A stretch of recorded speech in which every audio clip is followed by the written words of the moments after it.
Hello, welcome. In this video I'll show you how to use the insert key on your Lenovo laptop. So the insert key, for example in my case, will be the F12 button, and it will be activated by pressing the function key, which is right here, and pressing the F12. But I have a separate keyboard, so I don't have to worry about that. And the function of the insert key is to change the insert mode, I should say.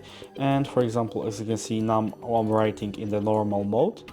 I'm not overwriting the text, but if I press the insert key, I will start to overwrite the text.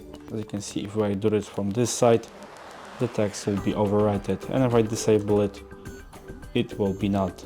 So if you enjoyed this video and considered it helpful, leave a like, subscribe, and thanks for watching.